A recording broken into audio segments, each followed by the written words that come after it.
Starlight Lounge presents An Evening with the Progressive Box. Old moon, yeah. That's Hugo, tickling the ivories. He just saved by bundling home and auto with Progressive. Gonna finally buy a ring for that gal of yours, Hugo? Send her my condolences. Hi-oh! This next one's for you two. There's a burglar in my heart. Thank you. Progressive Casualty Insurance Company and Affiliates. Discounts not available in all states or situations. The internet can be your window to the world, or an open door that lets cyber criminals in. Online theft, webcam spying, and identity fraud are all on the rise. But you can stay safe with Kaspersky Lab, the world's most awarded internet security. Kaspersky protects your money, privacy, identity, and data with technology perfected over 20 years. So keep exploring. Kaspersky Lab will keep you safe online. Learn more at Kaspersky.com. I had a Britney Spears, or not a Britney Spears, it was a Spice Girls poster in my bedroom. Yeah.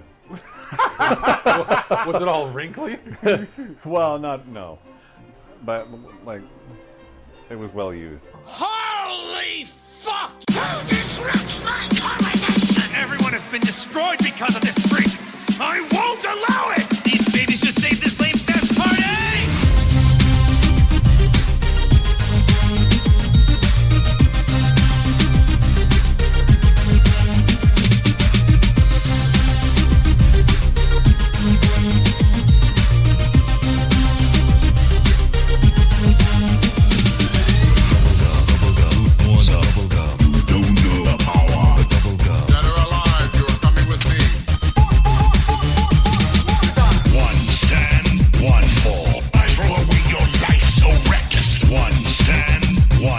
Let's say you just bought a house. Bad news is, you're one step closer to becoming your parents. You'll proudly mow the lawn, ask if anybody noticed you mowed the lawn, tell people to stay off the lawn, compare it to your neighbor's lawn, and complain about having to mow the lawn again. Good news is, it's easy to bundle home and auto through Progressive and save on your car insurance, which, of course, will go right into the lawn. Progressive Casualty Insurance Company, affiliates, and other insurers. Discount not available in all states or situations. I always say, no! I always say, dum-dum, libbity-dum! Rah, we kitty bum! Yeah, say that all the time. I always say, no! I always say, dum-dum, stop! Autobots, roll out! Hey guys, what's going on? Welcome out to TWIG, the flagship of stupidity and bizarreness, as you can gather. I am your host, Mike the Birdman Dodd. I am joined with my intrepid duo, yes. We're a trio as a group, but you're not joined by yourself. I have a conjoined twin somewhere. I'm joined with... He's mostly dead. Are you pointing at me? Yes, for a change. It's Alex, who... I need to have a better way of saying my name. Because you're always, like, surprised, like, Alex? Hello, it's Alex. Alex. I have a name. So, yes, welcome back to the show. I'm Mr. Tristifer. That's our Mr. Tristan. We love him. So hopefully you are enjoying the summer of stupidity here on TWIG as we've launched a bunch of new shows. We've had Turtle Treasure. We just had this week Botched Roll, which has come back, which is a tabletop role-playing discussion show. And I might tell some stories on there, maybe give some opinions, but mostly I'll be talking about tabletop role-playing games. This past week I talked about crossovers, and one of the more interesting ideas that came out of that was Mass Effect meets Star Wars. You want to know more? Go find out. Can Darth Vader beat Harbinger? Well, you'll have to listen to find out to get the answer to that question. Other than that, this past week, what have we all been up to this past week, actually? Me? I have been frantically trying to beat Shining Resonance Refrain, a RPG from Sega that took 40 hours. Frantically trying to get through that so I could end up playing the Octopath Traveler that came out yesterday. And I've got like an hour into that because I've been trying to prep a RPG that we just played, as well as go through a crap ton of movies that I have to review, and setting up shows. It's been sort of a very, very hectic production week, for me at least. Yeah, myself, I've been reviewing a lot of movies, a couple of games. I played arguably one of the worst ports I've ever played for a game called Sudden Strike, which you'll hear later in this show, which, Christ almighty, I don't know how you fuck something up that bad. Whenever I hear it, all I think of is that Arnold Schwarzenegger mobile strike. Oh, I forgot about that. When for like 2 years, he did that commercial. Yeah, it was just bad. You'll hear my review late in the show. Also this week, I've been just kind of watching some movies for review. I'll have a review of Rampage. I'll have a review of A Quiet Place, which actually we have a giveaway for that.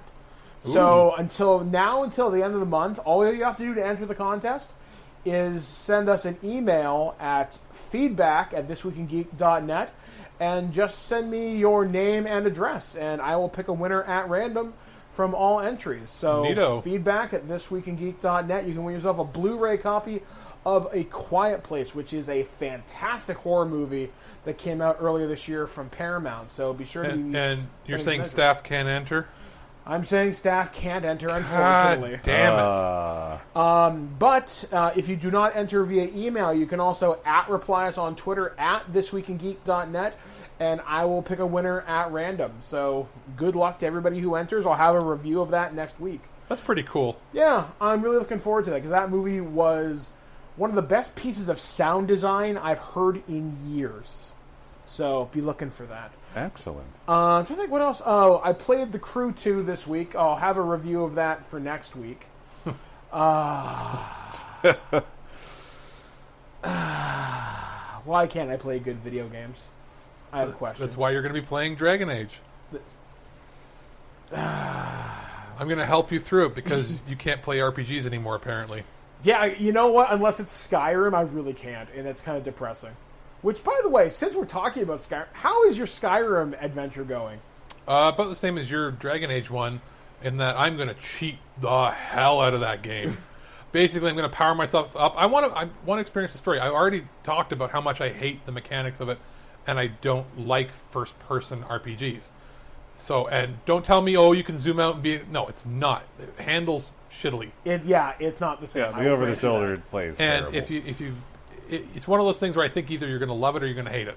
So Yeah. I hated that. Now, I'm going to give the story and the experience the benefit of the doubt, because a game that has almost universal praise, actually it is universal praise on it, can't be bad. Like, as far as that goes. I've never heard anybody really complain about the atmosphere and the storyline of how it goes. I just wasn't convinced by Skyrim. Yes, you were. Yes, you were. What about you, Tristan? What have you been up to this past week? Most of my past week has been spent at my full-time job because I am on vacation this week. I spent last week prepping and making sure everyone was trained and won't miss me too much while I'm gone. So hopefully when I return, the building's not on fire. But deep down inside, a little bit of me is kind of hoping that something's burning. Otherwise, the YouTube channel's still moving along. I have a whopping 334 subscribers at this point, and hopefully growing.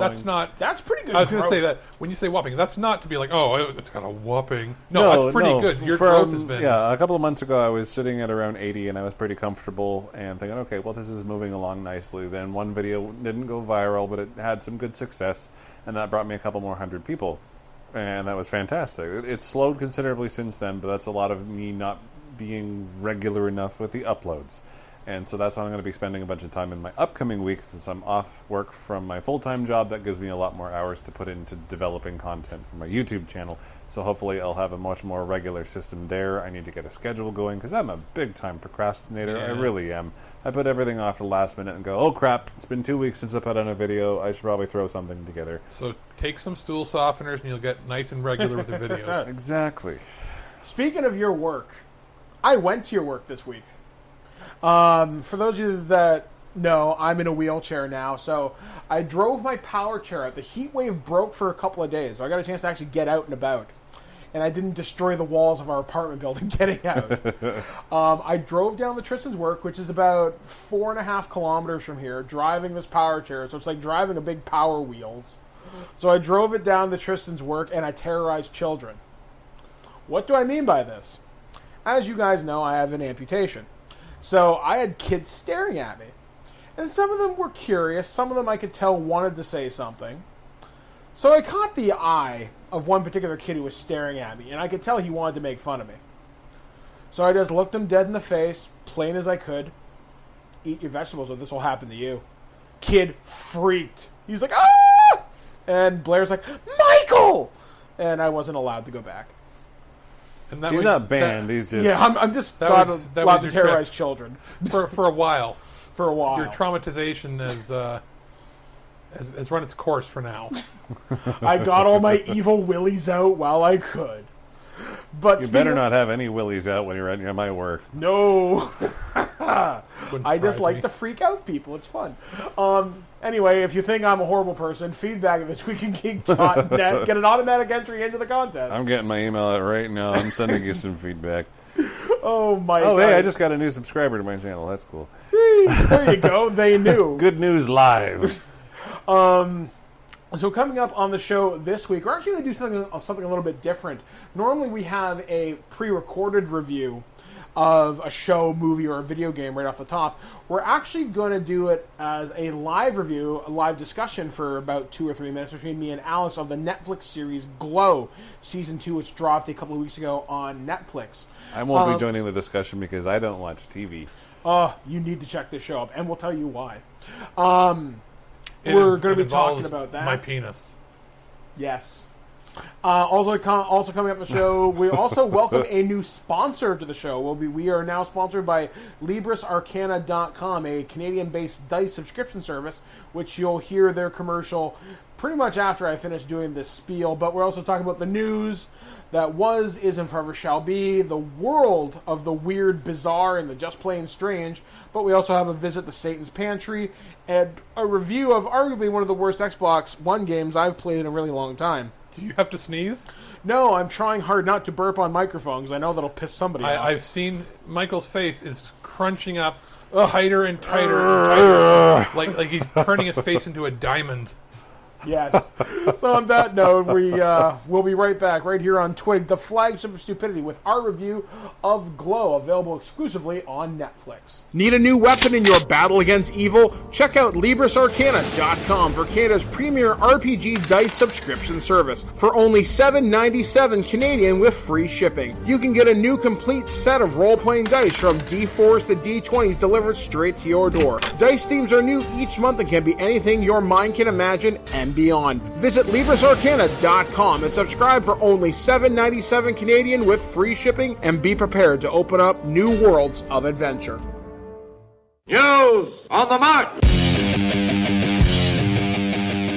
So we're taking a look today at the Netflix exclusive series Glow, which stars Alison Brie, is it? Yes, correct. And she plays one of the actresses on the series Glow, which is Gorgeous Ladies of Wrestling, a fictional cable access television show taking place in Los Angeles during the 1980s. And season 2 picks up not too long after the first season ends, where the girls, they're successful, kind of. They're coming back on TV. They ran their pilot, and it was a pretty big success. And note to mention, this is based on the actual show that ran in the 80s.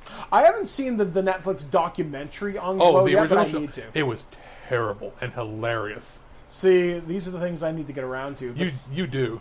But season 2 is a mixed bag of amazingness. What I mean, there wasn't really any boring episodes this entire season. Do you know what, though? And the only episode I almost didn't care for is the episode that I wanted to see most. And we don't want to spoil that because Netflix told us specifically not to, but there's one episode this season that you'll either love or hate. I personally love the idea because it was so ridiculous. I love the idea. I don't know if I liked how it was executed, though. Yeah. Like, you can tell a lot of love and care goes into this show, especially from the leads. They actually introduce a couple of new characters in here. They replace the character who played Junk Chain, gets replaced by another character who plays, like, she's a Latin version of Junk Chain, and then they have, like, a square off between Black Junk Chain and Mexican Junk Chain, and it gets ridiculous and stupid. Like, winner goes home forever sort of thing. Yeah, and I mean, the reason the show is so funny and realistic towards wrestling is, behind the scenes, they have, as far as their wrestling coach, I'm going to say in quotes, they've got Chavo Guerrero Jr. Well, you would probably know him from WWE. I forget who he played there. He was a caddy for somebody at one point. He also worked with Carlito, and that Carlito's in the show. So they've got the Guerrero family involved in this. Now, the Guerrero family, Chavo Guerrero's dad actually was the person that was brought in to train the girls in the original Glow show in the 80s. And if you notice in the show, they're at Guerrero's gym. They're actually at their family gym where they film the show. Oh, that's cool. So it has a lot of wrestling history in the show. So you've got Chavo Guerrero Jr. actually plays one of the wrestlers that there's the one episode where they challenge the women. Yeah. He's the one with the I guess the poncho on. Oh. So he's the trainer for them, and he's actually like a WWE wrestler. He's done other things, and Carlito's in it too. He's the guy with the big hair. Remember, he used to eat an apple and spit it at people. See, I was wondering if there were real wrestlers in this, because Alex knows more of the real background. They were in the last season too, little bit or so. But Carlito's in this one. He's in this one, and then what's her name? Welfare Queen. She is. She was known as Karma and Awesome Kong. So she was in WWE. She was one of the few women to enter the Royal Rumble and throw people over. And she was in Impact Wrestling as well. So she, out of the entire cast, she's the only professional wrestler in the main cast. Wait, that Welfare Queen is Karma? Yeah. Wow. You would not see it because mind blown. You're used to seeing her with dreadlocks. Yeah. Mind blown. She's a great actress. Well, that's the thing. She's really good.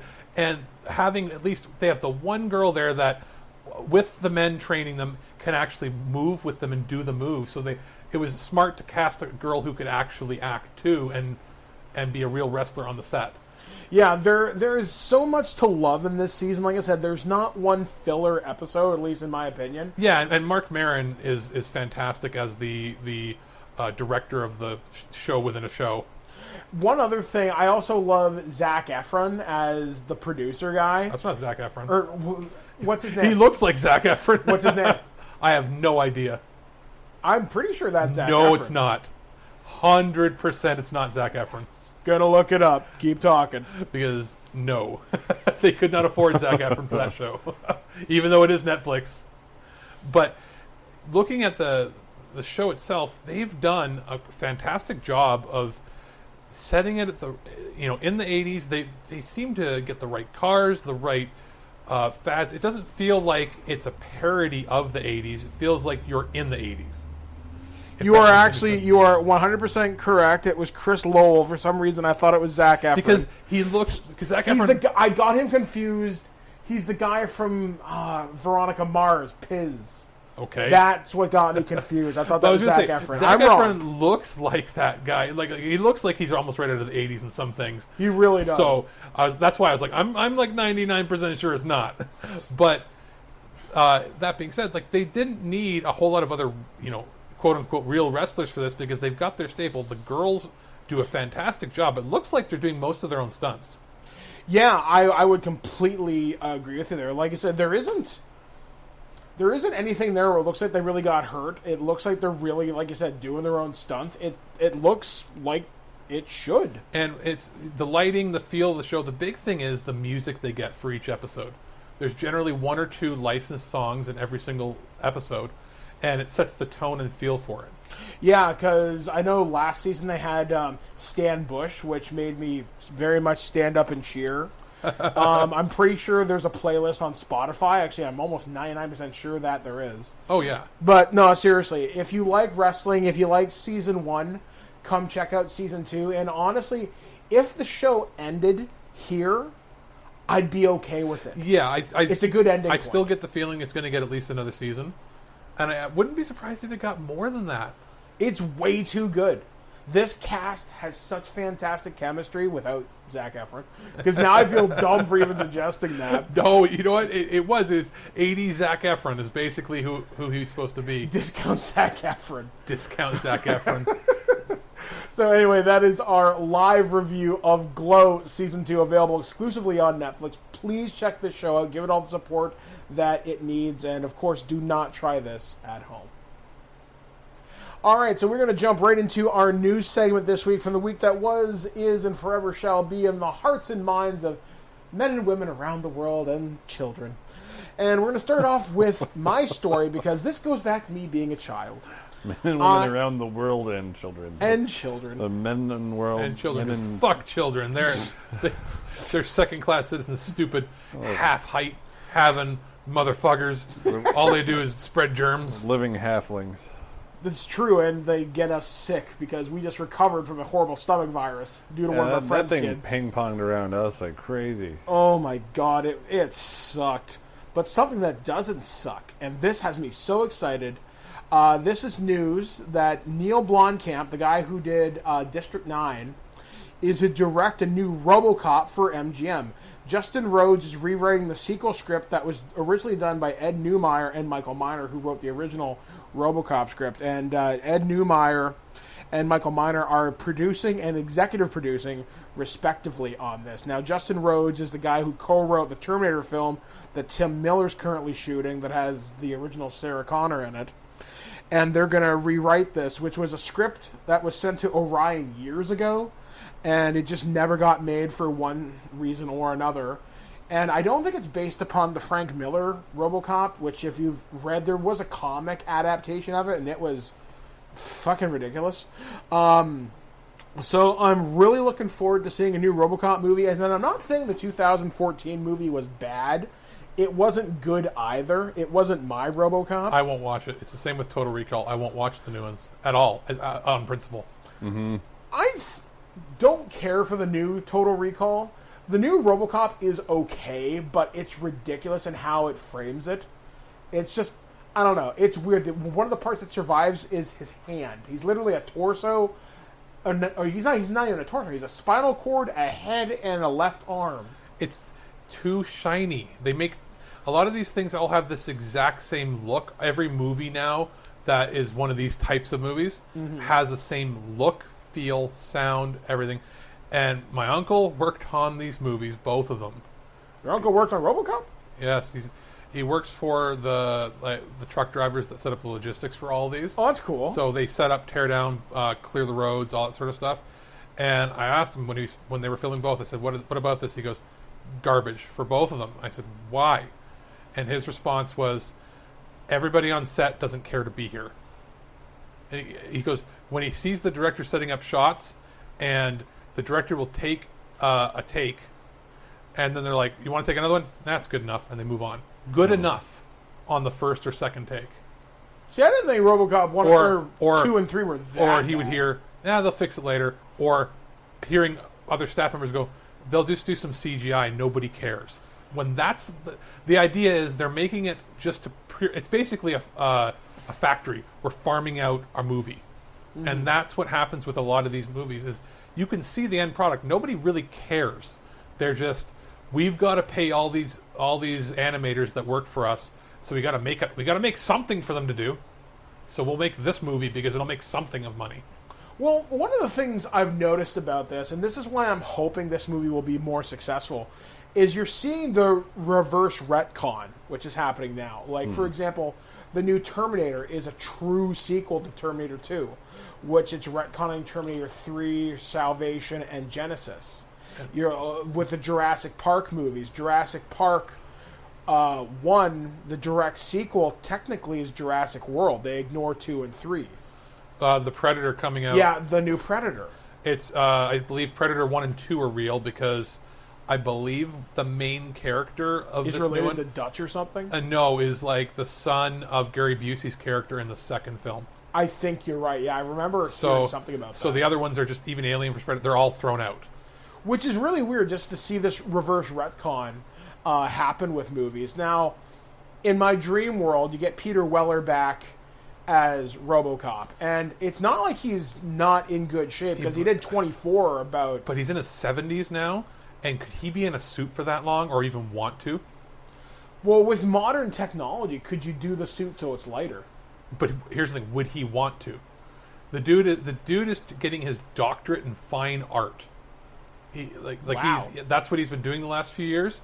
He's a very artsy fartsy guy. He'll do something that is intellectually stimulating and interesting in film, but I don't know if he would come back unless there was a very specific thing he liked. I know he came back for the 25th anniversary screening, or the 30th or whatever it was, in Dallas a couple years ago. But I don't know if he's doing much since. I don't know. Actually, I haven't heard about this recently. I imagine he'll be at the Robocop statue unveiling when that happens. There'll be that sort of stuff, yeah, but doing a full movie, yeah, you got a point. He said, I remember when the first movie came out, he hated, like, just in general, how hot the suit was, how dehydrated, and that's when he was in his 30s. Mm-hmm. Yeah, it's very you're draining probably to be right. in something like that. And he's like 70-something now, right? So, I don't know, just even if he could come back as the voice of Robocop, or he could work for OCP or something. Yeah, I mean, just give him some kind of a cameo, and I'm fairly satisfied. Cameos are a good tool for He reboots could be the guy. and Does refresh. it hurt? Does it hurt? I mean, and I'm not sure what the story should be for RoboCop Returns. Like, if it's based upon the old script, I think it's where RoboCop goes rogue and he realizes he is still a person, and OCP's like, no, you are property. And I think he falls in love with Ann Lewis or something, if I remember the comics right. So are they gonna? They could set it in, like a Measure of a Man sort of story, right? Where it's him fighting for autonomy and rights of himself. Mm-hmm. Yeah, as to define what is property, what is a man, sort of thing. And how much of a man does a man need to be before he's a man? Yeah, and that's a really good idea, actually, especially now we have all these issues with human rights and whatever else going on. We're on the cusp of AI now, and it would kind of play into current events and what could be going forward with developing rights for robotics and for AI. The political climate that we're in now, where human rights are being infringed upon in the world, and it really it draws attention to things in a different direction, from a different point of view. It's still fantastical because it's in this fictional universe, but it still has enough parallels there where it makes you think about things that we're experiencing now. Mm-hmm. So yeah, that's hopefully going to be coming out, I think. Let me see if there was a date on that when it's proposed to come out. I just want to be sure. I think it's supposed to come out in the next couple of years. It generally takes 2 years to make one of these films and produce it. Yeah, there hasn't been anything confirmed. I would just love it if they went more practical effects in stop motion for it. I would hope so. It really can't cost that much. I know that the issue is we're losing the people that know how to do those things. Yeah, it's not a skill that's needed so much in most cinematography now because of CGI and everything. Like, just get post. I don't know, the Aardman Studios to do the stop motion for them, because they're experts. So hopefully we will see what happens with this, and I hope it's successful. I really do. There is no date on this. I mean, one of the things that was said by Ed Neumeyer, and this was talking about them doing a sequel, is Paul Verhoeven felt at the time that making one would be declassed and he wasn't interested in the politics of a sequel. Then the writer's strike came along in 1988 and we were forced off the project. They brought in Frank Miller on a waiver, who wrote a draft, and then another one with Waylon Green, and then it got made by Ivan Kershin, the same guy who did Empire Strikes Back. And then he went off to do Starship Troopers with Paul Verhoeven later on. So, to be honest, Frank Miller's fucked in the head anyway, so... Yeah, his comics I wanted to use a few other words that aren't politically correct for him, but I saved myself. Yeah, he's a very, very strange man. Moving on, let's see what Alex has for us this week. I have something interesting. It's kind of sad, but kind of happy. It's going to be very interesting. So, James Olin, you might not know the name, but he was one of the senior developers at Bioware for years and years, since back in 22 years ago. So we're talking the days of Baldur's Gate. Mm-hmm. He was one of the head programmers for Baldur's Gate, most recently Knights of the Old Republic, and then would be on for scenarios and whatnot on all their other games. He's leaving Bioware. He's one of the most senior people working there, probably longer than I'm willing to bet. There might be maybe like 3 or 4 people left that are from that time period as far as a development team. He's leaving to start his own company that is going to make D&D 5th edition books. Which sounds interesting, because this is somebody who designed the levels and stories for Baldur's Gate and some of their other titles.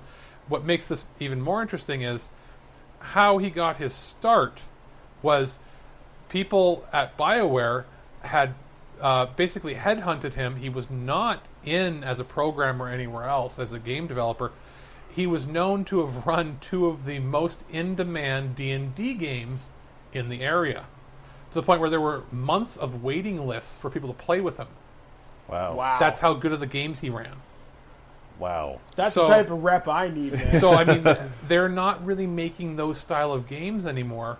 I mean, they've got Anthem and hopefully like Dragon Age, but Dragon Age doesn't play like a D&D game traditional anymore. The first Dragon Age that Michael's having trouble with plays a little more like it, but they've moved very, very far from the Baldur's Gate style gameplay, the isometric gameplay that they used to do.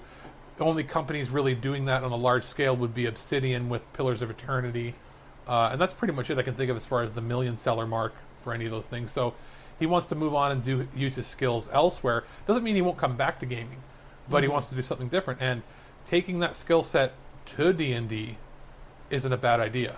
I'm actually surprised a company like, say, Paizo, who does the Pathfinder games, and also Starfinder didn't grab him first. He might, but it just says that the company he's starting will publish their own books, but licensed 5th edition things. The guy must have a huge heart for Dungeons and Dragons, because the world is fantastic, and Baldur's Gate was set in Faerun, the world that we played in. So if he's doing that, D&D's 5th edition is currently set in Forgotten Realms, as far as I understand anyway.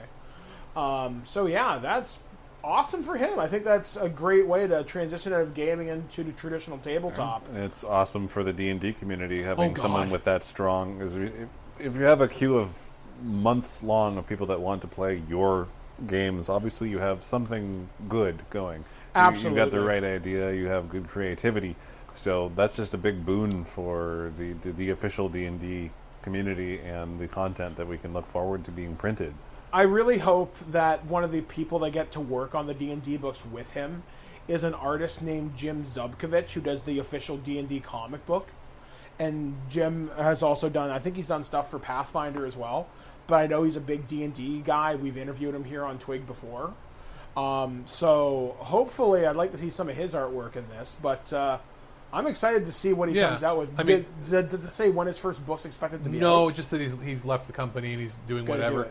So it's one of those things where it's sad to see him go, but it doesn't sound like... It sounds like he might have worked with Anthem, but other than maybe making some level scenarios and that, I don't see how Anthem translates to D&D. You know what I mean? Yeah. So I think it was more of a... and it's just my opinion, I think his role had been reduced to that of one of those people that has senior oversight on something, but not direct input, and he probably wanted to do something with more direct input. I could see that. I mean, because especially if it's not your baby, you don't care. Yeah, it says the last time it was his baby he was basically the head person behind Knights of the Old Republic. Yeah. When you're a creative type, you really want to be hands-on and in there making something, not making sure that it's being made correctly and being hands-off and just watching from above. What probably happened was Knights of the Old Republic comes out, they give you, here, you're getting your first big game to do on your own. Does that as the team lead. It's one of the best-selling games they've ever done, and then you get catapulted too high when the company does a hiring spree. Yeah. And then you can't really ever get back down to that ground level again. Because they would never let you work on another project because they'd either have to pay you more or cut you down and pay you less because of how corporate politics work, especially with the acquisition by EA. Yeah. EA would not let them, whereas BioWare, when they were a private company, would have probably been like, yeah, work on your own little side project. You think EA would let him do that? No. He's probably not even allowed to do the book games on his own until he leaves. He's probably going to have a waiting period of a few months before he can make anything. Yeah. Even though it's a different medium, because you know EA is going to be a bunch of assholes about it if he does something that they think that they can utilize. Yeah, non-competition clauses and such.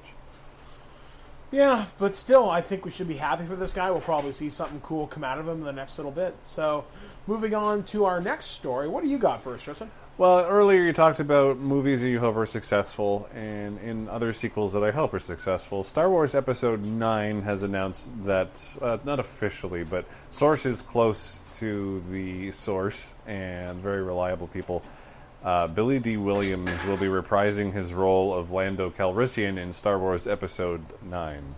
This doesn't surprise me, especially since they've had Harrison Ford, they've had Carrie Fisher, Mark Hamill. With the recent addition of Lando as a character to Solo: A Star Wars Story, he's kind of in the spotlight at the front of fans' minds right now. So it's not surprising to have him join the crew there. $10 says he dies because they have to kill someone in every one. Dies there or dies before they can film. Oh God! Please don't kill Billy D. Please don't take him from me. Have you seen him? He looked old back in Undercover Brother in 2002. That is something that has bothered me a little bit about this Star Wars trilogy. The newest one is the cameos. Just the characters. Mark Hamill looks fine. Mark Hamill's doing just fine because he's been busy being an actor for the entire time. He stayed true to his form. He got fat for a while, and then he chopped Billy it back D off. Looks old, even 15 years ago. Yeah, Billy D has not aged gracefully. He still looks like a cool guy, whatever, awesome, but he's not that spry, young charmer that Lando once was in Episode 5. You know what they're going to do? 6. You're going to see a DVD or Blu-ray release with behind the scenes where you're going to have two dudes completely wearing green from head to toe, holding him up with sticks, making him move his arms and mouth and everything. And then they're going to have I don't know, Kevin Michael Richardson or somebody dub his voiceover. He's probably dead and been dead for years because Lando's a robot. He walked like an ancient old man like 17 years ago.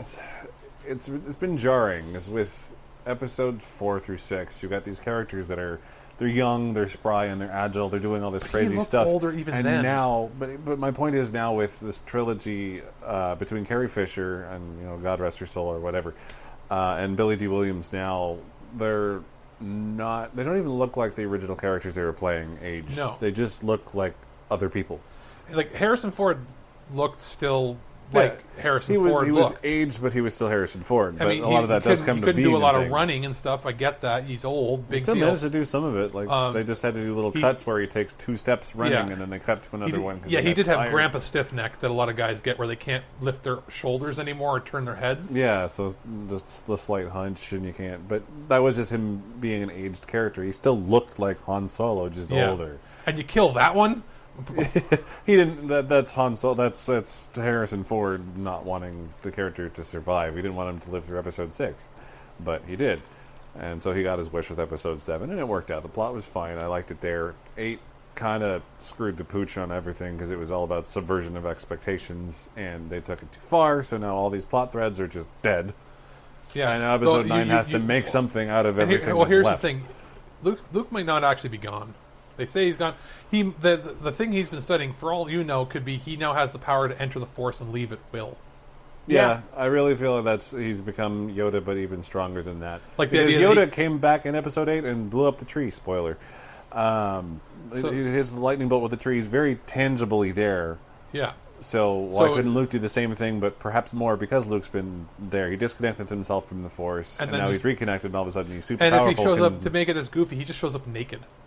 Poof, he's back naked. And he's got one of those alien creatures' tits beside him. And then what happens? What happens? Then he's the almighty power. Like, there's just too many problems with it. But so I'll still watch the movies. I've got no problem. But I'm going to watch this and go, please kill him in the first 5 minutes, because it's not believable having like great grandpa be in this. Like, if great grandpa can't, drive a car, why would you let him near a spaceship? Yeah, he had a hard enough time flying the Millennium Falcon. He knocked off the antenna during the Death Star battle. So what's he going to do now? Try to parallel park? And but really, like, he's aged the worst out of almost all of them. Which is unfortunate, because if you in the Star Wars Legends, aka the expanded universe before it got wiped out, Lando actually did a lot after the movies. He had the Lady Luck, which was his luxury space pimp yacht. He ran asteroid mining operations. He still ran Cloud City, I think, to a limited extent. He was a mover and shaker in the Star Wars world. I don't see that in Billy D. Williams. I'd rather have Boba Fett crawl out of the Sarlacc pit. See, and that's another thing, too. With the failure of Solo: A Star Wars Story, those movies have been put on hold. Yeah. probably for a little while, because I think, honestly, they shouldn't have started with Solo. Should have been Obi-Wan. Yeah, it should have been Obi-Wan. Yeah, Then Solo, then Boba Fett. Well, there's been interest in Solo as a character. He's neat. It's not really the biggest part of what people go to Star Wars for. They like the whole Force thing. They like Jedi and Sith. If you go and you play the Old Republic game, most people are going to play the Jedi. They want to wield the lightsaber. They want to use the Force. Yeah. They don't want to be a smuggler necessarily. Everyone's had a blaster. Some people do. It's cool, but it's not what draws people to Star Wars in the first place. Yeah, exactly. I mean, guns are neat, disruptors, blasters, but fuck that, man. I want a laser sword. Yeah, move on. Move on. We don't want to drag it down. We'll see how Episode 9 goes. Hopefully they can salvage something out of what Episode 8 has wrought. This isn't the sequel trilogy. It's the it's the sequel trilogy about 15 years too late. Here's all the Star Wars stuff we have. Let's throw it in a pile and see if we can make a movie It's of the it. Medicaid trilogy. See, you know what? And you talk about Star Wars The Last Jedi. There are people that like it, love it, or hate it. Yeah. I'm in the like it pile, but I don't love it. Same. I like it because it did do something different. I don't like it because it threw out so much of the expanded universe canon, like 35 years of established history. And people are pissy about Rey and Kylo Ren. Whatever. I like Kylo Ren. I like Rey. But you know who I'd rather have? Fucking Mara Jade. You know, all I can say with all this is, you know, I'm laughing as a Star Trek fan. Welcome to our world. Of what's constant changed all over the place. Retcons. The last 15 years of what's happened with Star Trek. A retcon. Oh, I forgot about that for a brief minute. But yeah, don't worry. So that's it. Moving on. We don't want to talk about the story anymore. Yeah, because ultimately it'll start a fight. Yes, it will get us frustrated. But anyway, so moving on, we will go to what happened in the world of the weird, bizarre, and the just plain strange here on TWIG, the flagship of stupidity. What makes you qualified to be a reporter? I'm willing to violate anyone's privacy for my personal gain and then claim with a straight face that the public has a right to know. By the hand of Zeus, what manner of deviltry is this? I love fake alien poop day. Welcome back to TWIG, and this time we're talking about the weird, wonderful, the just plain strange from what happened around this planet we happen to call Earth. And as you guys know, we try to avoid politics on this show, but sometimes it's inevitable. It just happens. And this weekend, U.S. President Donald Trump, I'm sure everybody's favorite man in the whole wide world, is visiting jolly old England, the land of Fig Newtons, Doctor Who, and bad teeth. But oh, okay, that's politically correct. Actually, that's just sort of a fact, I guess. So it's a stereotype. It's a stereotype, but it's a funny one. What are you going to do? Okay, fine. Tea time, if you will. So properly freshened drinks for the governor. So Donald Trump this past week had a number of faux pas with the Queen. In addition to showing up late for tea time, walking in front of her when she's a 90-something-year-old woman. Oh God, he did that. Oh, yeah. Oh, and it gets worse. So they thought some protesters would show up. That number, I think, was over 500,000 people. If not 250,000 for sure. You know what? If this was a different era, it's not even a matter of like going to war. That would have been enough to kill him on the spot. That disrespect to the crown. Mm-hmm. Once upon a time. In fact, depending on, I'll guarantee you, he's told in certain Arab nations not to do that. Now, because that is enough to get you killed, regardless of who you are.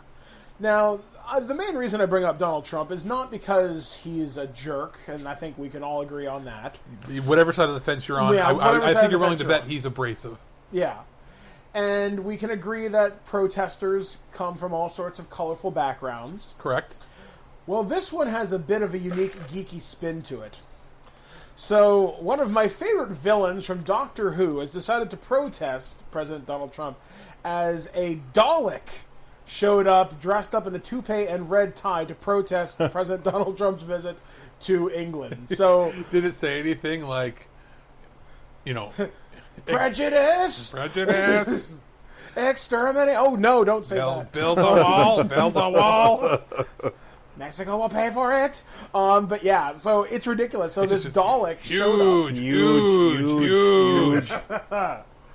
So this Dalek showed up flanked by fake Secret Service agents and was just going down the streets of merry old England this past weekend. And I couldn't help but think, of all the protests I've seen, I've seen some signs say, Donald Trump, go home, you're a tyrant, you're a racist, blah, blah, blah. And those are all typical signs you expect. But it's always the weirdos, the ones who decide to take things a little bit differently. And I can't think of anything else. Actually, no. There was another time in history. I can't remember what politician it was, but they were arguing on the floor of British Parliament, and another guy called another dude a Dalek on the floor. It's like, you croaky-faced Dalek. Oh. And I'm thinking, okay. Well, nerd insult. I was going to say, is that the most British protest ever? And I was thinking, no. The most British protest ever would probably be something as simple as they turn their back to him. Or they don't look him in the eye when they talk to him. It'd be something so subtle, but they'd be like, oh, the biggest British insult ever. Like the Canadian version would be not holding the door for somebody, or you get in their way and you don't exchange stories. You don't pay for their Timmys. It's something iconic but subtle. But at the same time, the Brits do like to say things like "get fucked" every now and then. So I wouldn't be surprised if this leads to something bigger. One of the protest signs said, "Get fucked, you numpty apricot." I remember that one. See, I'm telling you, get fucked. That's pretty much like, and it's like, get fucked, you fucking as they're swilling back a pint. I love British people yelling at me because I think it's hilarious. Like, well, actually, only thing that could be better is if the Dalek was not in the Dalek voice, if it was voiced by, what's his name, the Juggernaut. Oh, Vinnie Jones. Vinnie Jones. Oi, get fucked as he's riding down the road. It's the Vinnie Jones Dalek. This needs to happen. So that's my weird story from around the world this week. Oh, that, and there's a giant baby Trump floating over London right now. Yes, there are reports that the giant baby Trump balloon made Donald Trump feel unwelcome in the UK. That's because you are, Donald. That's because you are. I am surprised the Queen didn't do something. Well, she tried to walk with him, and Donald's like, I'm going to walk so fast. Well, first of all, that's offensive in general, but when he goes there is an itinerary that you were given. This is what you do for the culture you're in. It happens every time you go to a country. And the fact that he didn't follow that's not a little mistake. That is like underlined. You walk behind the royalty. You sit after the royalty. And regardless of if you think that the Queen is just a figurehead sort of thing now, or symbolic. It's symbolic of respect for the world. If you don't do the basic customs of the country you go to, you are disrespecting the world. And for whatever reason, he doesn't seem to think that people care, or that the rules or that it matters. And he's not seeing. It's not even the long term. Like the amount of money they're probably having to spend to protect him from assassinations at this point when he goes abroad, it's insane. Yeah, I was actually saying even domestically. I was saying I'm surprised no one's taken a shot at him yet. And I'm not endorsing that because murder's horrible. There's likely been attempts, but not anything significant stuff where they're just plotting or they're discussing it and then they just thwart it. But he's going to have to be careful. There's certain countries you can't do this in, and it was generally unspoken that England was one that you respected, and he obviously has no respect for anybody. He doesn't have respect for his own people. So that's what I don't get is how do you support somebody who doesn't even respect his own people? Yeah. Somebody who's decided that NATO isn't really worth being a part of. The system that's arguably perhaps held the peace for 70 years, and he just wants to exit. He doesn't think they're doing anything. Oh, NATO's terrible. It's the worst deal ever sort of deal. But again, I don't even know if any decision he makes is his own, or if it's... I don't even know if people are whispering in his ear things. I don't even know if he gets briefings. I think he ignores them. I think... How is he in office? How is his party even remotely not doing things to get rid of him? Because he's a distraction. And it's getting a little more political than I like to get on TWIG, but Donald Trump is a distraction to say, hey, look at the big oaf over here, while the rest of the Republican Party does all the evil things over here. Yeah, and I mean, I see it, but how is a gun-toting American nut, I'm saying in quotes, how is one of them not just killed him yet? Or not even attempted? Because a lot of them think he's doing good for the country because they're being spoon-fed the wrong things. They're being spoon-fed lies and quote-unquote news from biased sources that they want to follow. I mean, it's weird when we talk about this, and this will be the last talk we talk about politics for a while. Yeah. But when it comes to media manipulation, you got to give whatever team is spinning it props, because they're controlling the narrative so well, and even the sides that lean a little bit left are playing into it too. And that's me. And if we're sounding like crazy left wing, it's not that. We're just logical, reasonable humans at this point. We're observers from slightly outside the affected area. We're in Canada, which means we are affected, but we're a little further away from the like ground zero here. I'm not even happening. approaching this as somebody who's like a socialist or that. Take that out of the equation. Use your brain. Is he doing good for the people? Is what he is doing morally good? Yeah. And if the answer to that is yes, ask yourself, what makes you say that? What proof do you have that he's doing good? Okay, well, you can argue, what proof do you have that he's doing bad? You can see a lot out there that he's doing this bad. So I've yet to see any proof that he's done any good from any vantage point. And even in that light, Hitler did a lot of good. And we're not saying that Hitler's good. No, but Hitler did good things. But the bad things that he did were horrifying. So it's scales here. So yes, Hitler might have done better things for the people than Trump's done, but he also did significantly worse things. My point is that Hitler did some good things, but he committed so many atrocities that he was an evil man. Trump can do some good things and still be a bad person. Trump does not come across as an evil person.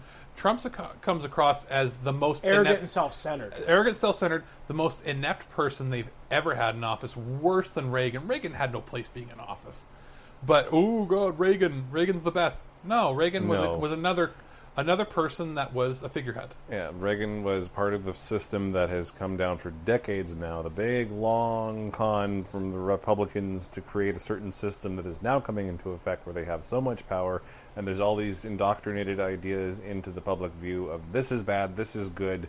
Words like communism and socialism are knee-jerk reactions that they are bad things. Words that socialism and communism are the same thing when they're very different. Vastly different. Very different. We're not going to get into that lesson, but it's amazing to me. Like, it's like everybody in the world is watching and going, what are you doing? What's happening next? Why? What's happening next? What's happening next? What is today's headline about Trump? I have been avoiding the news for that reason, just to not watch. I had no idea he was visiting England, and now you tell me that he's done probably the most offensive thing he could possibly do in England, short of, I don't know, giving a wet willy to the Queen, defecating somewhere in the castle, or saying she looked ugly or something in public, doing something that disrespectful, or wiping his nose on her sleeve or something.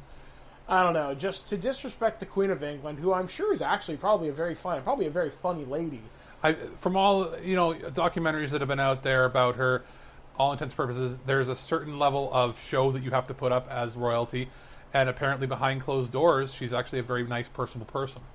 But there is the whole you are the British crown. I am the crown, and I'm also a person. And as a family member, everything you hear is she's a great grandmother, is good to staff, friendly, and she has to live within her own role. But at the same time, you would never see her show up in the States and poo-poo their customs. No, absolutely not. So, I'm glad a Dalek showed up. I'm hoping the next time he visits, we get Cybermen and something. My God, that'd be cool to see an army of Cybermen march. Cybermen vice president. Oh my God, I want Sontarans. I'm a nerd. Moving on. Here we go. Dork. What do you got, Tristan? Well, also in the UK, but it did have its ripples around the world. Build-A-Bear Workshop, the teddy bear place. You could get to make your own custom teddy bear. They're well known to have a pretty high price point for their custom-made teddy bears, but they're offering a promotion recently where you get to pay your age, up to a maximum of 30 pounds, I believe, in the UK, but prices vary from country to country.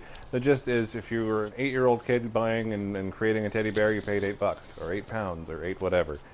The craze was so severe that in the UK there were queues or lineups, if you're not from the UK, over 5 hours long. They were over 1 mile long to get this promotion. The police had to be called in because crowds were getting rowdy. People were denied completely, and Build-A-Bear actually pulled out of the offer after a certain point because it was getting out of control. Yep. And this happened over here in Canada as well. I know locally, the Masonville Mall, which is in London, Ontario, had lines that were over 5.5 hours. They eventually said, okay, we can give you $15 off, but the event is over. Yeah, they pulled out completely. But at the same time, if you're waiting for 5 hours in line, isn't your time worth more than that? Yeah, you could go work for 5 hours and also, anywhere. Here's a question. That brings it into things, I guess, consumer society. At what point were you actually going to go there in the first place? Where were all these people when the sale wasn't on? Was it something you needed to have? If anything is ever on sale, you are not saving money unless you were explicitly going to buy that product already. Like if you're like, hey, for Christmas I was going to buy 2 bears, and I was budgeting for that, and now it's cheaper because of an offer. And now it's cheaper. If I go now, if I wait 5 hours, instead of trying to wade through it at the Christmas season, I can get both bears for less than the price of one. Then maybe it's saving money in accordance to your budget. I thought the Build-A-Bear fad ended 4 or 5 years ago. No, it's still quite popular because now they have different licenses. Like I don't think it's quite a fad like it was. Now it's just kind of a permanent installation. I've seen stores close locally because they didn't get enough business. There's one here in Guelph a few years ago, and it's no longer here. The one in Kitchener's gone too. Yeah, there's London and Mississauga. And between this area, that's 500,000 people, and they couldn't afford to keep one open. So this sounds like the shawarma sauce bullshit. Somebody sees something, I'm like, holy fuck! Now I've got to go buy it because I have to have it because it's in the news and it's on sale, and I got to show my friends I got it. I'm gonna bring my infant and get a bear for $1. See, now I'm not going to lie. I wanted to do this because me and Blair's wedding anniversary is coming up, and I wanted to stuff T-Rex. But I didn't figure it would be this popular. I figured maybe you'd have some lines, but 5-6 hours? That's ridiculous. They wanted to cap it at 9 hours. That's the point it was starting to reach when they decided to call it off. Wow, that's insane. 9 hours. That's an entire day, essentially. Yeah, that's for hanging a out. bear that you could just go pay a bunch more money for anytime. Just do it online. The vast majority of these people are so incredibly ignorant. I want to say stupid, but there's a portion of them that will be. But the ignorance involved in this and the lack of forethought into going into this. Build-A-Bear or the people buying? People buying it. The Build-A-Bear, they shouldn't... there's no way they could have expected this amount of people to show up because, I mean, their product, like I said, seemed to be on the decline as far as... You had dedicated fans that you're saying that would go, but I think the general public, that fad had fled. But there's no way they could have foreseen this amount of people showing up. So this is just dumb people flocking to whatever deal they can find. I think a lot of it might be a bit of a logical fallacy in which they put in the time and effort to get ready that morning, and they went to the store. Then they found there was a 4-hour, 5-hour, 9-hour queue, but they were already there.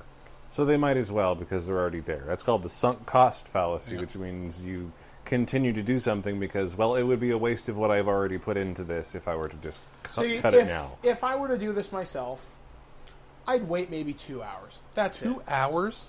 Because what's your time worth to you? If there is a lineup more than a handful of people, I'm out. Here's a question: how many of these people work? Well, parents. Some of these people could be on salaries. No, but it doesn't matter.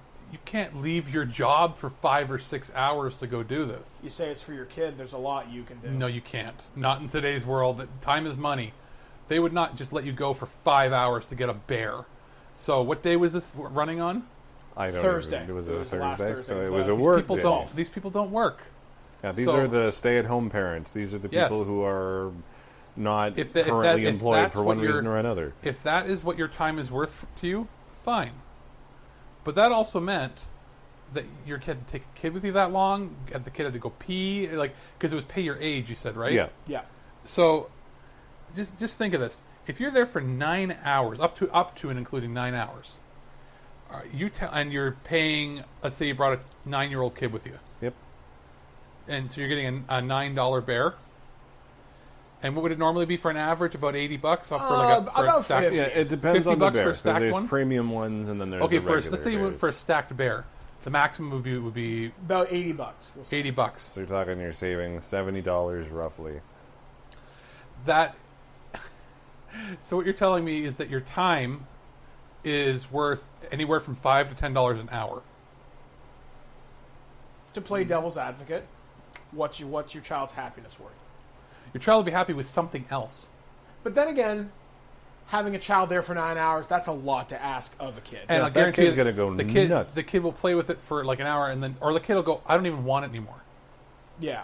That's another thing. That's my thing is, it's not just what is your time worth. Like if you were working that day and you left work to do this, and you're an hourly person and you took a leave or took extra hours off, are you telling me it's worth that to you? Or would you rather work the extra hours, get the money, and just get it online? And just get it online, or go when you have time and it's not busy. Like, if your time is precious to people, wouldn't you rather be spending it doing fun things with your kids? Yeah, that's true. And that's my argument is the people that stood in line for this are incredibly ignorant, or didn't really think things through. Because you know what you could have done? You could have gone to the movies with your kids or done something fun, gone to the park. Or got a teddy bear somewhere else. You could have gone and picked up a couple Power Rangers toys or a teddy bear somewhere else and played with your kids. Well, here's the thing. Why didn't they offer this online? Because I know they want the foot traffic for the stores. Because it sounds like the stores are closing, like between the Kitchener here. It wouldn't surprise me if the stores needed a boost. It's a lot easier to sell someone extra stuff for their bear in person than it is online. Yeah, that's true, because then it's right there. You can see the cost in your face. If you're sitting there online, you want a Darth Vader teddy bear, you just buy the Darth Vader thing, you get there, maybe the lightsaber to make it authentic. You don't need the voice box. But there in person, you just say, hey, you want a voice box? It'll sound like Darth Vader. Yeah. You can do it like, hell yeah, and now you're spending more money. Yeah, that's how they got me for the My Little Pony, right? Exactly. Because they wanted the voice box. Salesmanship is difficult online. It's true. I mean, you're absolutely right. I mean, I feel bad for the kids that went home disappointed. I myself, once again, I said I would have done this because I wanted the dinosaur, but... Those kids should have learned a very healthy life lesson. Buy online and buy through Amazon? Hopefully some of those parents would help drive that life lesson home. Those that really wanted it and waited through all of it learned that patience is golden. That's one. Yeah. And if they're a kid that is going to truly appreciate the bear, they learn that. Other kids will have learned that their parents are assholes because they went with them because their parents made them so they could get a cheap bear for themselves. That's the worst kind of parent that took their kids to get a bear for themselves and made the kids stay. Because I guarantee you, there's a second. Oh yeah, there's probably a few that did that, which is terrible. That is child cruelty.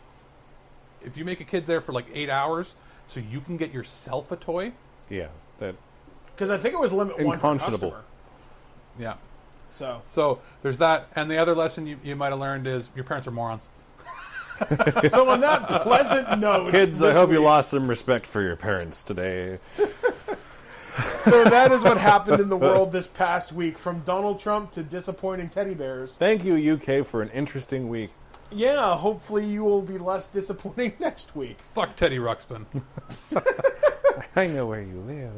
So coming up on the show next, we have a visit to Satan's Pantry, and then I have a review of Sudden Strike 4 on the Xbox One, and it's not a fun one, folks. So we'll be back right after this, right here on TWIG, the flagship of stupidity. Welcome to hell. You wouldn't even serve it to a pig. It's inedible. Welcome back to Satan's Pantry. I am one of your many delightful victims for the evening. I am Mike the Birdman Dodd. I am joined with... Are you looking at me, Alex? And Emperor Wayne. I haven't been here in a while. It feels like that. It's been a while, because we typically record these out of order. We record them weeks even sometimes months in advance. And then today, Alex is bringing us something from Japan. What do we got today? The only bit of English on here is the brand Tohato, like tomato, but Tohato. And there's nothing else on it. 2003, and then a bunch of Japanese I can't read, which I'm assuming means award winner for something. They look like half. You know what, like a Ringo, like the Ringolos. Yeah. If you cut one in half, the half the thickness. It's got a pepper with a jack-o'-lantern mean face on it, with 5 peppers. Basically, I was told that they're death chips. So excited. There's no other English on there. I'm terrified. And these are right from Japan. Roommate ordered a bunch of stuff from Hobbylink Japan. He's like, would you like to get some death chips to try? And I went, this might cure my cold. It might. This might blow out my asshole. And I mean, we've had a lot lately that have been like, oh, this turned out really good. I don't know. See, I'm hoping that the 2003 was the expiry date. No. The expiry date on the back, they use their numbering system differently because I'm pretty sure 2016 wasn't when it expired. I hope not. But looks like June 16th is when it expires, or best before. Okay. So I'm gonna crack it open. It's in one of these little mini bags that looks like you have a tearing part at the top. Yep. One like you'd find at a gas station, a tiny bag of chips that costs $4. Yeah, like fancy. Oh, wait a minute. Let me see here. What is it? Take a whiff. They don't smell particularly strong. See, I'm thinking that they're like the Japanese version of spicy is super mild. I'm grabbing 3 little pieces because that we'll makes let Lee one grab basic them. Basic Ringalo. Oh, I hurt my elbow earlier too, so this is hurting. Okay. All right, bottoms up. Yeah, all right. Let me try them out. Need a couple more here. All right. There you go, sir. I'm taking a sniff of the bag. Yeah, it doesn't smell that hot. It smells kind of They are the exact texture of Ringolos. There's a bit of pepper. I'm not feeling it yet, but I know it's going to come. There's a bit of something there. Okay, so I've got. I'm grabbing a few now. Thank you, loud ass motorcycle. Yes, feel the fire. No, I would say I have 4 of them. I only chewed it on the right side of my mouth, and it didn't really touch my tongue much. It's not overly strong, but I get the feeling if you ate a lot of these, you'd start to feel it. I taste a lot of corn product. Yeah. I think that's what's it's spicy. All right, so I say give the rest of the bag to Lee and have him finish it off and see what happens. I'm going to try another couple. No, you sure? Here. That's it. Yeah. All right, Lee, you go. Have a bunch more. You see don't what want you any think. more? I don't want any more. They're all yours, buddy. I can feel it. It's tingly, but you are. Man, I've had like the Blaine's Death Rain chips, and they immediately take you out. Yeah, because those are made to hurt. I'm not sure, but the fact that it has 5 peppers on it makes me think it's supposed to be hot. My tongue burns now. It makes me think it's a 5 out of 10, frankly. But again, they. You know what? I don't know like if they're known other than wasabi for really hot food there. I don't think so. Like if this said product of India 5, then okay. Now my mouth's starting to burn. It's a little bit. I've got a little bit on my tongue, but it's not overly like I've had the Blair's Death Rain chips and they're way worse. Without chewing, I'm like just rolling them around in my mouth to get the stuff off of them. But you're it's also like you're like the human, the human torch. Oh, sorry, hit the back of my throat there. A human garbage disposal when it comes to these foods. It's like, oh, I'll have the haggis one. Oh, I'll have this. Oh, I love the taste of this one that tastes like licking basement floor. I love Band-Aid chips. But then you wouldn't drink the jelly drink. I drink the jelly drink. Did you drink the jelly drink? I drink the jelly drink. Who else wouldn't drink the jelly drink? It wasn't Tristan. I know he wasn't fond of it. I thought you didn't like him because you didn't like the chunks at the bottom. Oh, I did. I drank it. Yeah, I didn't enjoy it. Oh, me, I love that shit. That was great. The only thing I liked was those Jello shooters that we had. All right, so finish them all at once. One big mouthful. You can do it. You can do it. We believe in you. Them at once, but I can do a big pile of them in there. Yeah, pile it up. Pile it up. More.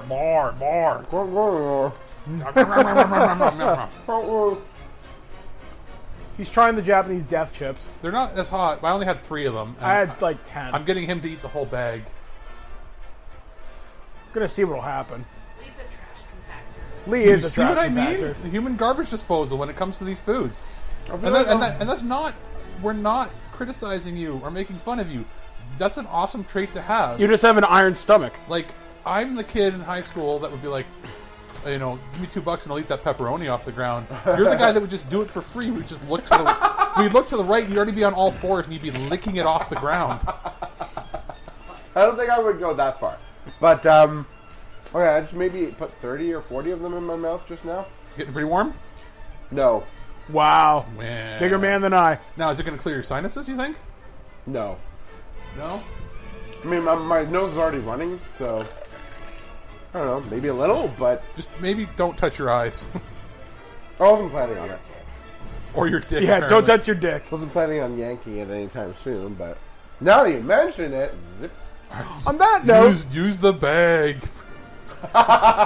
On that note, we're going to bring to a conclusion this episode of Satan's Pantry. And I guess our verdict is not bad. Not bad, but underwhelming. Yeah, I was expecting a lot worse. I was hoping to bring the pain. We tried. Someday something will hurt us and it will suck. Anyway, so for this edition of Satan's Pantry, I've been the Birdman, joined with Emperor Wayne and Alex. We're still looking for a name for Captain Sparkle Pants over here. You see, with Lee, it shouldn't be Emperor Wayne. It should be Lee Trash Compactor. But that's my gamer tag, is Emperor Wayne. Yeah, okay. Now back to Twig, the flagship of stupidity. This has been Satan's Pantry. Listen, listen, listen, listen. Fuck up, fuck up, fuck up, fuck up. Get out! Get out! Idiots! We are taking a look at Sudden Strike 4 European Battlefields Edition on the Xbox One. This game is probably one of the games I actually had the most trouble reviewing for this show, and not because the game is difficult or hard to control, though those do play a factor in this review. Actually, this one comes from an accessibility point of view. You might be asking, Mike, what do you mean? If you remember back to my God of War 2018 review, I explained that I have difficulty seeing the screen because I have to sit about 6 to 8 feet back, which typically is your length you're sitting from your TV to your couch. Anyway, however, with Sudden Strike 4 European Battlefields, you're playing an RTS. For those of you that don't know, RTS stands for real-time strategy. So think games like StarCraft, Civilization, etc., etc. Except this one takes place during the Second World War.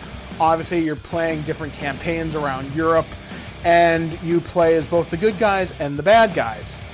And the reason this is an accessible review is the infantry units on screen are so small that I'm pretty sure I've seen ants on my TV appear bigger. And I'm not saying that just because it sounds cool. No, this game was ridiculously hard to see. The camera is pulled way too far back from my experience with it, and the difficulty curve floats between being okay and I'm going to murder you. However, getting an RTS to work on a console in and of itself is a minor miracle. When the controls work for this game, it actually works out fairly well, and I would actually like to see other games ported to a console, much like my beloved StarCraft 2, but that's likely not going to happen. Come on, Blizzard, I hope you're listening. But anyway, I digress. Back to Sudden Strike 4.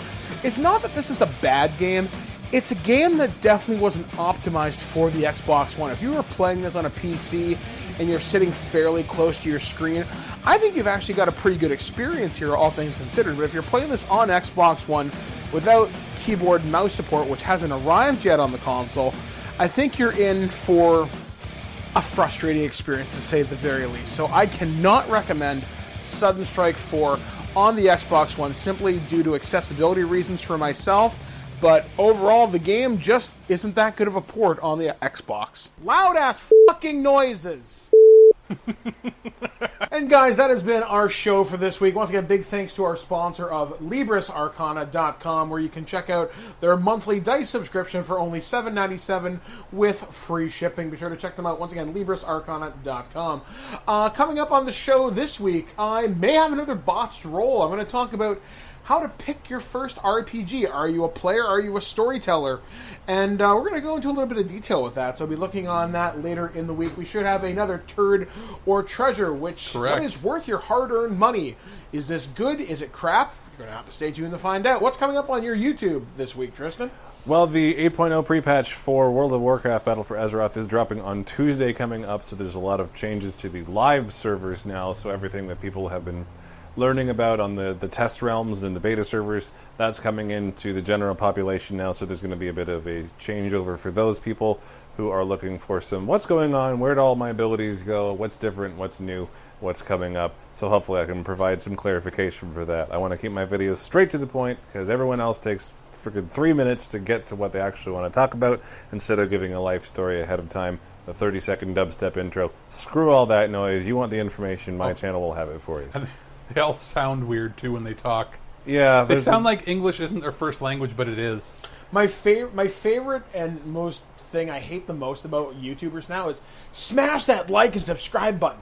Fuck, I hate that phrase. Yeah, I hate the word smash in all senses except for brothers. Yeah, exactly. Smash Brothers we're okay with. No, that and Smash Brothers, that like button. I don't like the thing where they're saying things that are completely obvious as if they're a revelation. Yeah, as here's some clever. wow moments that you probably knew already. Or it's like, here's some facts that you might not have known. It's like, this is a game for this system. And like it's like they'll repeat something that is not beyond, it's beyond common knowledge. The ones that I dislike are if a game has a new patch that comes out, and here's the patch notes, and they read the patch notes word for word out loud. Just sum it up. And then they'll finish that and say, oh, so what this is going to do is this. And they'll try to reword what they just read. They don't give real interpretation or insight. They just give a paraphrase. Also, when they get the words wrong and keep saying the words wrong. There's a YouTuber, I like his gameplay.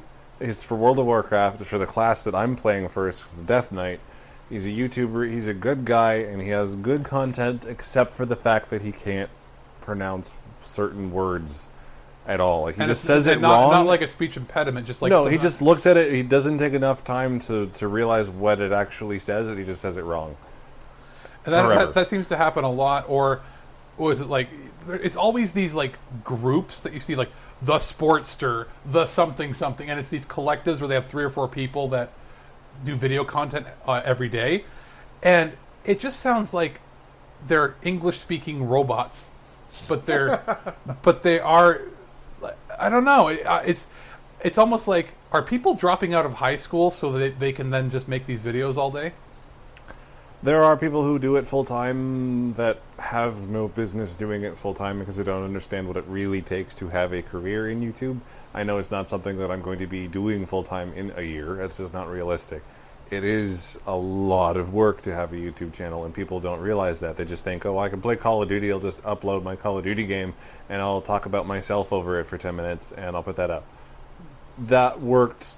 About 5-6 years ago. Yeah, 10 years ago. Yeah. That was fine. But now I mean, you need to be unique, you need to be entertaining, and you need to have something of value. For myself, if I decide to stream something on Twitch or YouTube, I might do it, but I'm not doing it to be professional. It's just for me just to do something. Yeah. Number one reason, the only way you're going to be successful on YouTube and Twitch and all these platforms is you're doing it because you want to. Not because you want to make money, not because you're doing it for a career, but because you're making videos because you like to make videos. The quality of the video I might put out is directly related to how happy and how successful I want to be. So I'm not going to put in, a million hours of effort into producing something that I don't see as being a professional thing. For me, I'd rather just have it be a stream of consciousness. If anybody listens and watches, great. If they don't, it doesn't matter, because for me it was just an outlet just to do something. In your case, you're getting more and more subscribers, so you're going to want to do a little more and more to... You have a fan base where they're wanting a certain amount of content. Yeah, the people that have subscribed now, this is why I've become a full-on WoW YouTuber. I started off by doing just general reviews and just whatever was there, and Sea of Thieves was the start of it. But Sea of Thieves has kind of fallen off for now, something I'm keeping an eye on, because they do keep adding more and more to that game. But the bulk of my subscribers started to come into the community when I started putting out WoW videos and little discussions about how you can pick your class for the next expansion and information about the systems that are coming into the game. So this is what people want from me. They want World of Warcraft content. That's why they click subscribe in the first place, because of WoW. So if I suddenly start going back to Sea of Thieves, they're not going to care, and they're going to unsubscribe. Yeah. So you end up kind of in a direction, not pushed and forced into a direction, but you have to know your audience and understand what they actually want from you. And also, when you establish a certain level of quality, you sort of have to keep it. So if I start out doing garbage shit that nobody cares about, I'm golden. Yeah, that's the biggest advantage of having almost no subscribers or being, I'd say, under 100 is you can do whatever you want. Like, just experiment, just try everything and just see what you like, what your end result is that you feel good about making. Play video games on split screen. The other side is you making a Jackson Pollock. There you go. There's your hook. I don't think actual cum is against their policy. I think it's the shooting of it. On that note, that has been your show this week. I've been joined with this lovely idiot and this other more sophisticated idiot. I'm a sophisticated, lovable idiot. All right, so for Twig, we have been Alex and Mr. Tristifer. I'm Mike Dodd. I'm never getting out of this. We'll catch you guys again next time, right here on thisweekingeek.net. I talk about cum a lot. Well, kids, that's enough for one night, eh? You know, I don't think this show is suitable for children. I don't think this show is suitable for anybody. You've been listening to This Week in Geek. Tune in next week to hear something like this. Insert a clip here, you dick. Check out our website at thisweekingeek.net for more geek content. And subscribe to our podcast through iTunes or any podcatcher. If you'd like to comment on this episode, head to this episode post on thisweekingeek.net and comment through Facebook Connect. Or you can call our voicemail line at 817-717-7202. Follow and message us on Twitter at thisweekingeek. And check out our Instagram at twig_official_podcast. If you're the good old-fashioned email type, send us an email at feedback@thisweekingeek.net.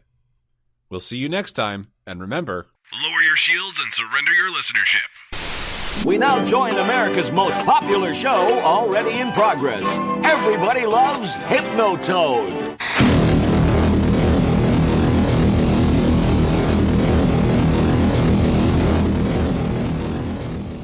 Hi, it's Jamie, Progressive #1, #2 employee. Leave a message at the... Hey, Jamie, it's me, Jamie. This is your daily pep talk.